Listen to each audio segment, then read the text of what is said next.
Hello मित्रों, कैसे हो आप सब। आप अच्छे होंगे। मैं आपके सामने प्रदीप दीक्षित फिर एक नई वीडियो के साथ आ चुका हूँ। जुड़ जाइए, कहाँ पर हो सभी हमसे जुड़ जाएं और मोबाइल उठाइए। मोबाइल उठा करके सीधा ज्ञान अपने पास ग्रहण कीजिए। मैं प्रदीप दीक्षित आपके सामने एक नए वीडियो के साथ आ चुका हूँ। मित्रों, वही बात दोहराऊंगा और दो शब्द कहूंगा कि यदि एकलव्य तुम बन जाओ, यदि एकलव्य तुम बन जाओ, अर्जुन से श्रेष्ठ समर जाओ, वो द्रोण कृपा से धनुर्धर बना, वो बना धनुर्धर। द्रोण कृपा से तुम प्रतिमा से पार उतर जाओ, तुम प्रतिमा से पार उतर जाओ।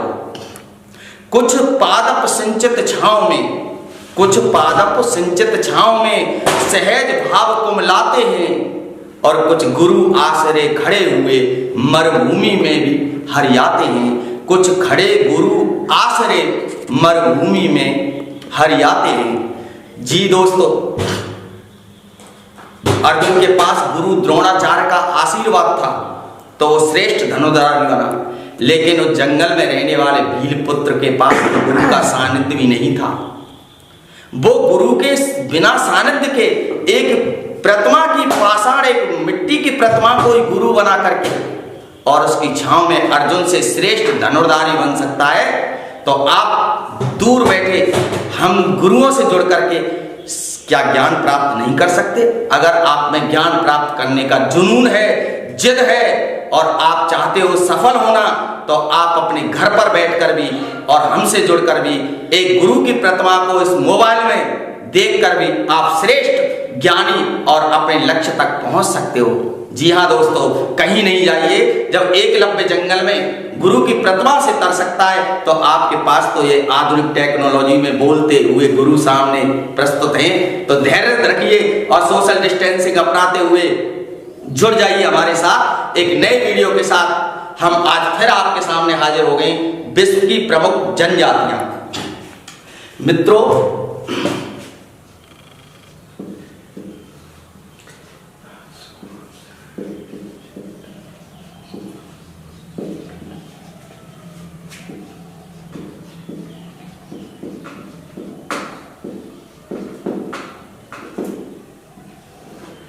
विश्व की जनजातियों की बात चल रही है।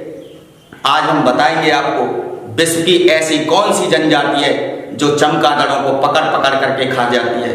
आज हम बात करेंगे उस जनजाति की जो दीमकों को बीन बीन करके खा जाती है।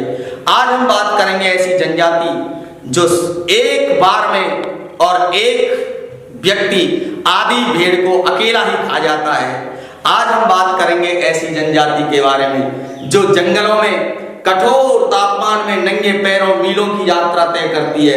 आज हम बात करेंगे उस जनजाति के बारे में जो प्यास लगती है तो तरबूज और कंदमूल खा करके अपनी प्यास मिटा लेती है। जी हाँ दोस्तों, आज एक नई जनजाति के बारे में हम बताएंगे।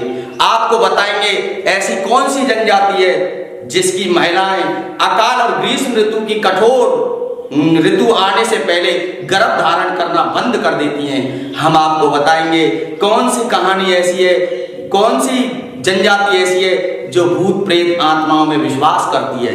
जी बने रहिए हमारे साथ और हम बात करते हैं इन्हीं प्रश्नों के जवाब के लिए एक नई जनजाति के साथ जिसका नाम है बुशमैन जनजाति।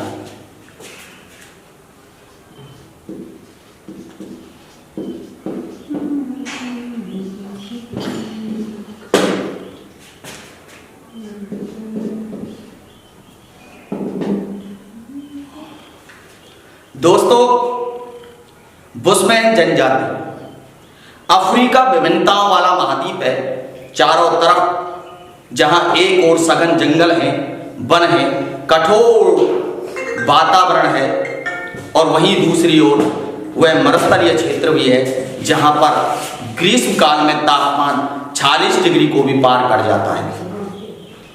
40 डिग्री कठोर तापमान वाले ऐसे मरुस्थल प्रदेश में एक जनजाति निवास करती है। उस जनजाति को कहते हैं बुशमैन। ये बुशमैन जनजाति है वो कठोर वातावरण में प्रकृति से अपनी लड़ाई लड़ने के लिए आज भी कार्यरत है। मित्रों, बुशमैन जो शब्द है ये डच लोगों के द्वारा दक्षिणी अफ्रीका में आखेट करने वाली जनजातियों के लिए दिया गया है। आज बेचुआनालैंड में, किसमें? बेचुआनालैंड में आज 10,000 से अधिक बुशमैन और प्रकृति के साथ लड़ाई करने में लगे हुए हैं। 1,40,000 किलोमीटर क्षेत्र में फैला बेचुआनालैंड, जहां पर दूर दूर तक ऊंचे ऊंचे रेत के टीले पाए जाते हैं, ऐसे ही प्रदेश में प्रकृति से अपनी लड़ाई करने में लगी रहने वाली जनजाति बुशमैन अपने आखेट के लिए जानी जाती है। चलिए बात करते हैं हम इसके बारे में। सबसे पहले बताएंगे इसका निवास क्षेत्र। आप सोच रहे होंगे कि जनजाति कहाँ रहती है और कैसा वो प्रदेश है। चलिए बात करेंगे सबसे पहले निवास क्षेत्र।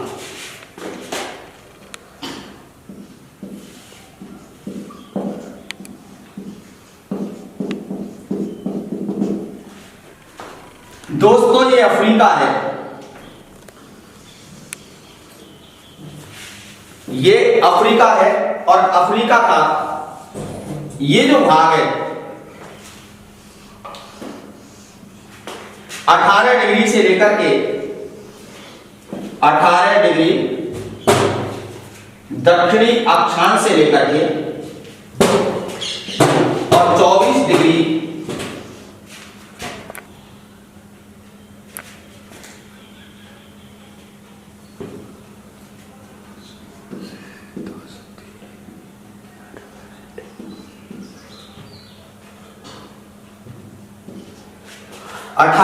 दक्षिणी अक्षांश से लेकर के 24 डिग्री दक्षिणी अक्षांशों के मध्य जो कालाहारी मरुस्थल, कौन सा मरुस्थल?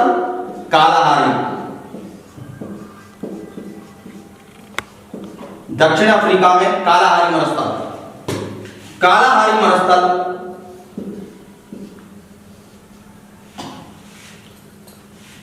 बेचुआनालैंड के नाम से जाना जाता है। इस क्षेत्र को कहा जाता है बेचुआनालैंड।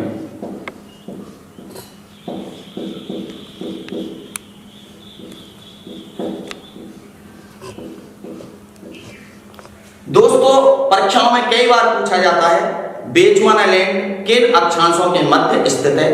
आप देख सकते हैं 18 डिग्री दक्षिणी अक्षांश से लेकर के 24 डिग्री दक्षिणी अक्षांशों के मध्य। अब दक्षिण अफ्रीका और आसपास के देशों में स्थित भूभाग बेचुआनालैंड के नाम से जाना जाता है। बेचुआनालैंड के नाम से जाना जाता है। इसमें कौन कौन से क्षेत्र आते हैं? देखिए, ये कालाहारी मरुस्थल है। कौन सा मरुस्थल है? कालाहारी मरुस्थल है। और यह क्षेत्र अंगोला, नामीबिया,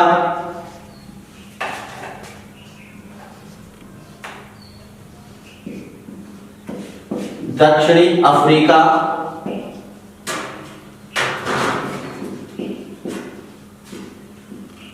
नेटाल, बसुतोलैंड,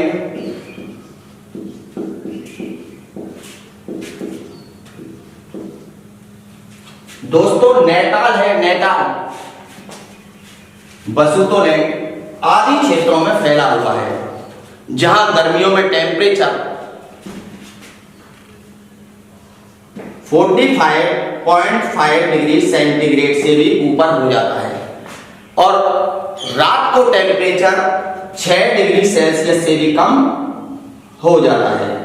दिन में अत्यधिक गर्मी और रात को अत्यधिक ठंड। ऐसा कठोर जलवायु इस क्षेत्र में पाया जाता है। अफ्रीका के दक्षिणी पश्चिमी भाग में इस बेचुआनालैंड के आसपास का जो क्षेत्र है, इधर अत्यधिक वर्षा के लिए भी जाना जाता है। यहां पर वर्षा होने के कारण अधिकांशतः कीचड़ वगैरह पाई जाती है। तेज धूप का पड़ना, इधर मरुस्थल का और उधर वर्षा का अधिक होना, ये सारी विसंगतियों वाला ये क्षेत्र है जिसे बेचुआनालैंड के नाम से जाना जाता है। इस बेचुआनालैंड में यह जनजाति निवास करती है। बुशमैन जनजाति कहाँ रहती है?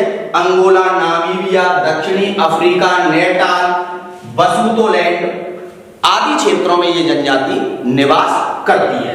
चलिए, ये हो गया इसका निवास क्षेत्र। अब हम बात करते हैं इनकी शारीरिक संरचना के बारे में।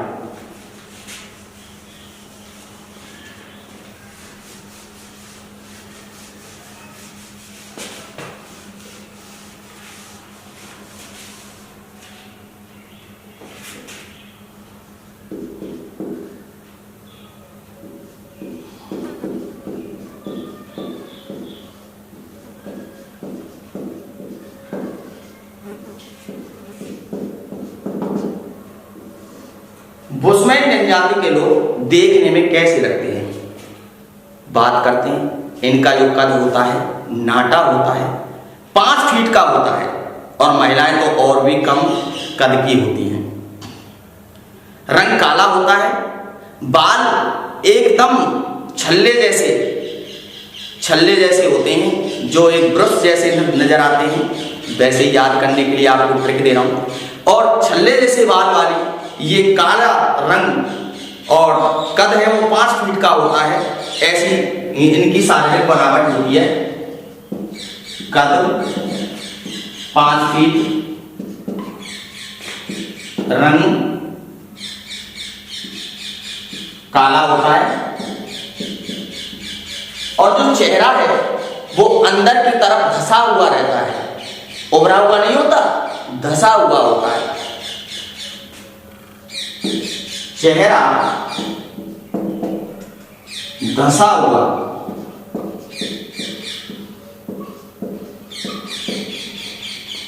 होता है।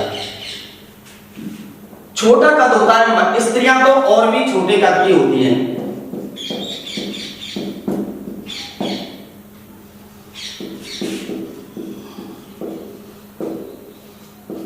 तो देख सकते हैं इनकी ज्यादा लंबाई नहीं होती और ये बहुत ही छोटे कद के होते हैं। 5 फीट का कद कोई ज्यादा नहीं होता। चलिए, ये इनकी शारीरिक बनावट हो गई। इनका शरीर बड़ा गठीला होता है और मजबूत होता है। जो और इसके पांव और पैर हैं वो बहुत ज्यादा मजबूत होते हैं, जो मरुस्थल में चलने के कारण कठोर हो जाते हैं। पैरों की जो तलुए होते हैं वो अत्यधिक मजबूत होते हैं और वो चिलचिलाती धूप में भी इनको गर्मी का एहसास नहीं होने देते। चलिए, ये इनकी संरचना हो गई, शारीरिक संरचना। अब बात करते हैं हम इनके आखेट की।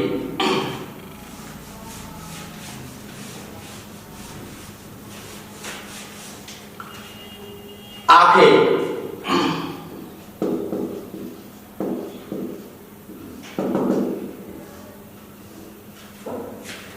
इनका मुख्य कार्य आखेट करना होता है। इनकी पूरी सामाजिक संरचना आखेट पर निर्भर रहती है। इनका पूरा आर्थिक जीवन आखेट पर निर्भर रहता है। इनका मुख्य भोजन ही आखेट पर आश्रित होता है। ये लोग तीर कमान हाथ में लेकर के ग्रुपों में और अपने कुत्तों के साथ शिकार करने के लिए निकल जाते हैं। इनके शिकार करने के तरीके भी बड़े अजीब हैं। ये शिकार को गड्ढे में गिराकर या कीचड़ में फंसाकर या जाल बिछाकर या पानी में जहर डाल करके अनेक प्रकारों से अपने शिकार का आखेट करते हैं। एक बुशमैन एक बार में आधी से ज्यादा भेड़ को खा जाता है। भेड़ का शिकार करके और ये आधी से ज्यादा भेड़ को खा जाता है, क्योंकि ये क्षेत्र ऐसा है जो मैंने अभी आपके लिए बताया था, बेचुआनालैंड।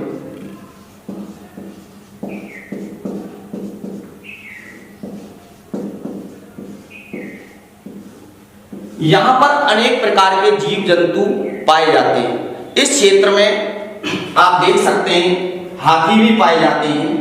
अफ्रीका के इस बेचुआनालैंड में दरियाई घोड़ा,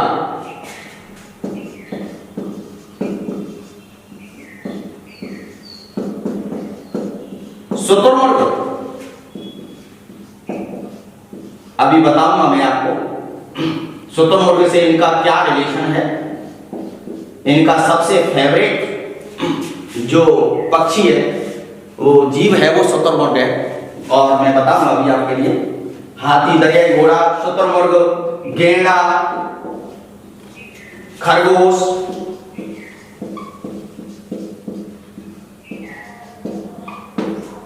छिपकलियां,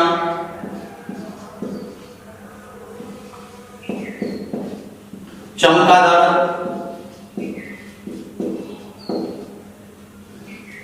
मेंढक आदि इनके प्रमुख ऐसे जीव हैं जो इस क्षेत्र में पाए जाते हैं। और ये जीवों की दृष्टि से बड़ा धनी प्रदेश है। अनेक प्रकार के जीव जंतु इस क्षेत्र में पाए जाते हैं और वहां पर ये लोग आसानी से इन जीव जंतुओं का शिकार कर लेते हैं। ये शिकार करने के लिए एक गड्ढा खोद देते हैं और उस गड्ढे के ऊपर कुछ घास फूस बिछा देते हैं और जब पशुओं के झुंड वहां से निकलते हैं तो वो गड्ढे में गिर जाते हैं उनमें से कुछ और उनको ये पकड़ लाते हैं। इसके अलावा ऐसे जो गर्म प्रदेश है वहां पर एक पानी भर देते हैं और पानी भरने के बाद उसके ऊपर कुछ जहरीला पदार्थ डाल देते हैं और जब प्यास के वशीभूत होकर के वहां से जीव जंतु पानी पीने के लिए आते हैं तो वो बेहोश हो जाता है और बेहोश होने के बाद ये उनका शिकार कर लेते हैं। इसके अलावा उस क्षेत्र में जहां मैंने अभी बताया था कि बरसात की अधिकता होती है, वहां ऐसे क्षेत्रों में ये कीचड़ में फंसे हुए जीवों को भी पकड़ लाते हैं या ये खुद भी कीचड़ कर देते हैं और वहां पर कोई जीव जंतु फंस जाता है तो उसको आसानी से पकड़ लाते हैं। शिकार करने के लिए इनके पास कौन कौन से औजार होते हैं, बात करते हैं हम औजार की।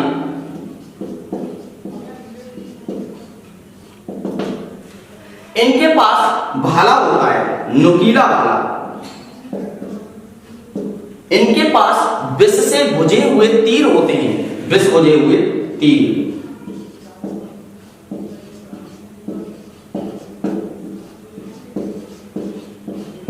जब विष से बुझे हुए तीर और जीव जंतु में लगता है, पशु में लगता है तो वो बेहोश हो जाता है और शिकार करने में आसानी हो जाती है।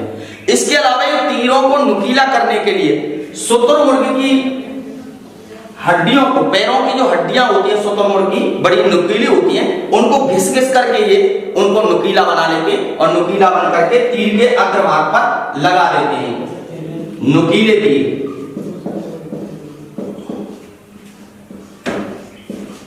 नुकीले तीरों का उपयोग करते हैं। ये लोग भाला, बर्छा भी काम में लेते हैं,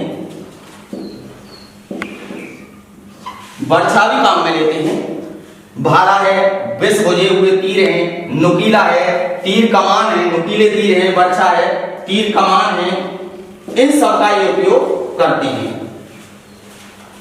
और देखिए जब पुरुष तो दिन में शिकार के लिए जाते हैं तो इनकी जो महिलाएं हैं वो दीमक बीन करके लाती हैं। क्या लाती हैं? दीमक। और दीमक इकट्ठा करने में लगी रहती है महिलाएं और दीमक को इनकी फेवरेट डिश कहा जाता है, इसलिए दीमक को क्या कहते हैं? Bushman rice.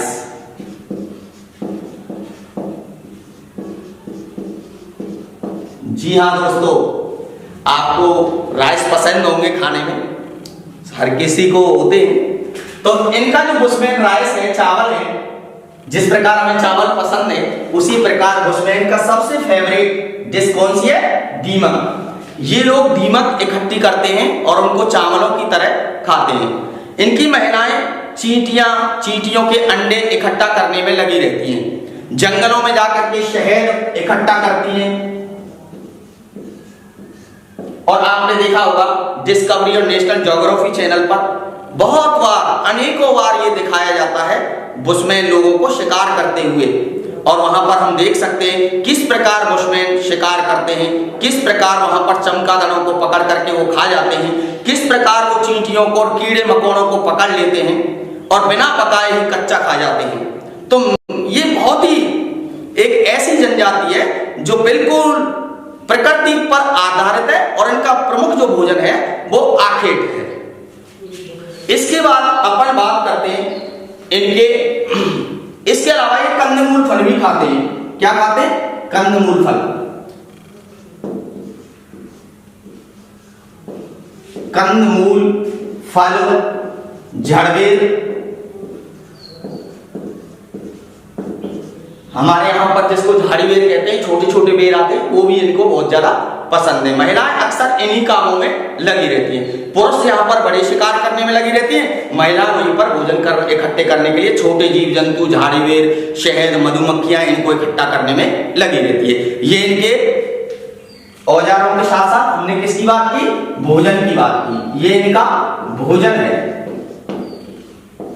कंदमूल, फल, शहद, जड़बेर, दीमक और ये शिकार किए हुए जो जीव जंतु हैं, ये भी इनका प्रमुख भोजन है। जैसा कि मैंने बताया कि एक बुशमैन एक बार में आधी भेड़ को खा जाता है।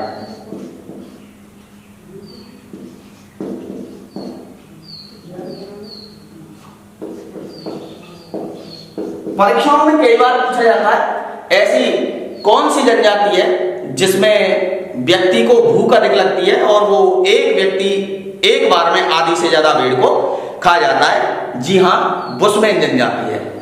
ये हुई इनके भोजन की बात। अब इसके आगे हम करते हैं आपके घर।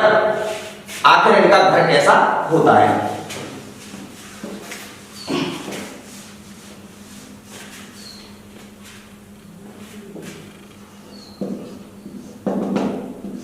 मित्रों, इनके घर है वो 8-10 फीट की ऊंचाई पर एक मचान नुमा बनाए जाते हैं। कैसे बनाए जाते हैं? मचान नुमा, यानी नीचे नहीं होते। वो जिस प्रकार अपन खेतों में सुरक्षा की दृष्टि से ऊपर खाट लगा देते हैं, गांव में किसान देखे होंगे, उसी प्रकार ये लोग थोड़े 4 खंबे गाड़ करके और 8-10 फीट की ऊंचाई पर एक झोपड़ी तान लेते हैं। क्या तान लेते हैं? झोपड़ी बना देते हैं, जिसके चारों तरफ ये 4 खंबे इकट्ठा करके यहां पर ऊंचाई पर घर बनाते हैं और ऊंचाई पर ये क्या कर लेते हैं? यहां पर ये झोपड़ी नुमा घर बना देते हैं।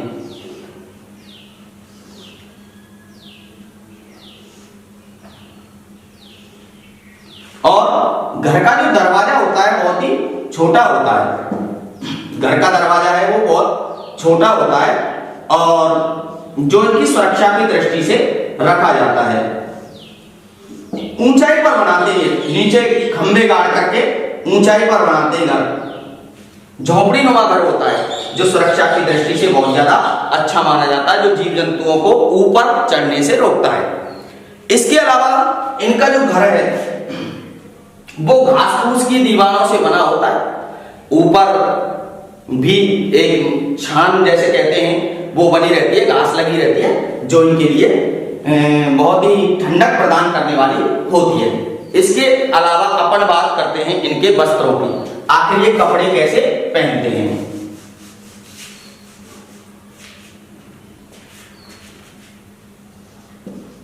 वस्त्र, हालांकि ये कम वस्त्र पहनने में ही ज्यादा विश्वास रखते हैं। आपने नेशनल ज्योग्राफी और डिस्कवरी चैनल पर देखा होगा, अधिकांशतः पुरुष नग्न अवस्था में ही रहते हैं। महिलाएं जरूर कुछ कपड़े पहनती हैं। महिलाएं ज्यादातर एक चोंगा नाम का कपड़ा पहनती है। चोंगा,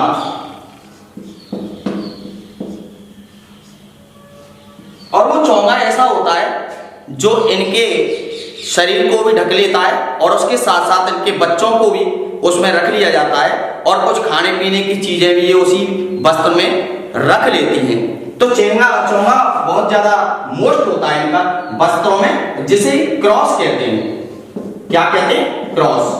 कई बार एग्जाम में पूछा गया बोर्ड के द्वारा, क्रॉस किसे कहते हैं? तो बुशमैन जनजाति की महिलाओं के द्वारा पहने जाने वाला वस्त्र चोंगा कहलाता है।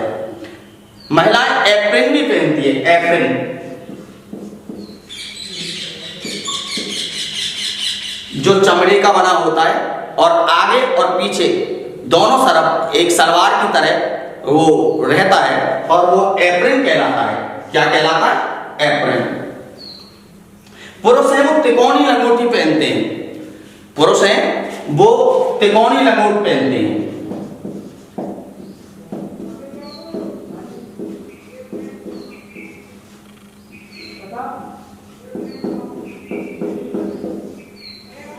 तिकोनी लंगोट पहनते हैं। ये हो गए इनके वस्त्रों की बात। हालांकि कम ही वस्त्र पहनते हैं और ये कथा कहानियों में बहुत ज्यादा विश्वास रखते हैं।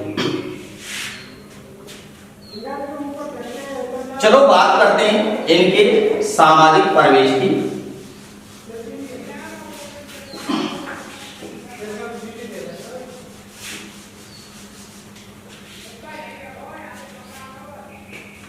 सामाजिक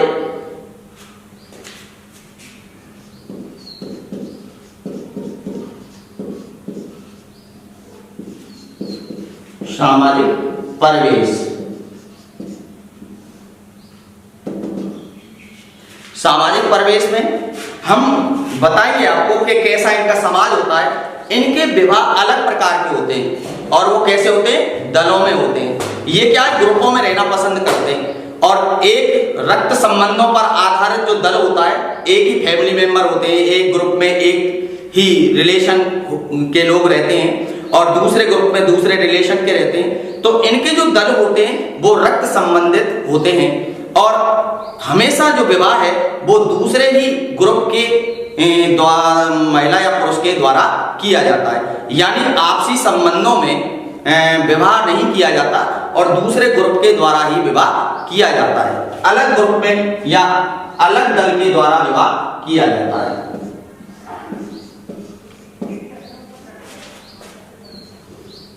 अलग दल में विवाह होता है।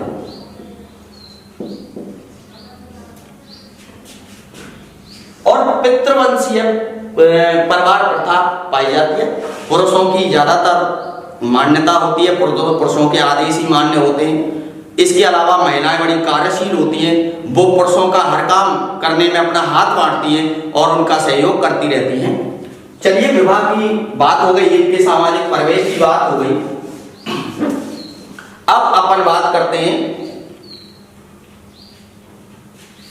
आधुनिक संस्कृति से संपर्क।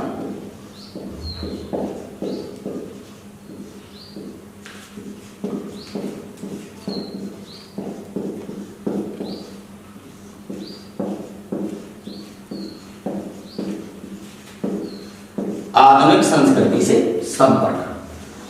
मैंने आपको बताया था जैसे ही शीत ऋतु खत्म होती है और उसके बाद कठोर ग्रीष्म ऋतु आती है तो जो अकाल की भयंकरता को देखते हुए महिलाएं गर्भ धारण करना बंद कर देती हैं। गर्भ धारण करना बंद कर देती हैं और इनको पता है कि अब बच्चों को रखना संभव नहीं है, शिकार के लिए बाहर भी जाना पड़ सकता है, तो इसलिए ये कदम उठाती हैं। आधुनिक संस्कृति से संपर्क। देखिए, परिवर्तन संसार का नियम है, हर जगह बदलाव है। जैसे जैसे संस्कृति बढ़ रही है, विकास हो रहा है, तैसे तैसे इन लोगों में भी बदलाव देखने को मिल सकता है। आजकल सरकार इनको बहुत ज्यादा सहायता कर रही है। बहुत सारे कार्यक्रम हैं जो जनजातियों के विकास के लिए चलाए जा रहे हैं। ये भी लोग अब धीरे धीरे अपने विकास के पथ पर अग्रसर होने लगे हैं। ये भी छोटे मोटे कार्य करने लगे हैं। ये आजकल शहद और महिलाएं जो बीन करके लाती हैं कंदमूल फल, उनको ले जाकर बाजार में बेचने लगे हैं। ये लोग जड़ी बूटियां एकत्रित करने लगे हैं। यहाँ तक कि ये कहीं रेलवे स्टेशन या जो जहाँ पर भी कोई दुकान या दुकान में छोटा मोटा काम मिल जाता है तो ये लोग उनको भी करने लगे हैं। अब ये नग्न अवस्था को छोड़कर धीरे धीरे कपड़े भी पहनने लगे हैं और पहले ये ज्यादातर नग्न अवस्था में ही रहते थे। इनको कहानी और कथाओं का विशेष चाव होता है। एक बुशमैन पूरी रात भर कहानियां सुनाता रहता है, बुजुर्गों का बड़ा सम्मान होता है और ये लोग बड़े हंसमुख स्वभाव के होते हैं और अपने ग्रुप में मिलजुल करके काम करते हैं। ठीक है मित्रों, आज के लिए बस इतना ही। आपको मेरा लेक्चर पसंद आया हो तो प्लीज लाइक करना ना भूलें। Thank you. सेफ रहिए, सुरक्षित रहिए। धन्यवाद।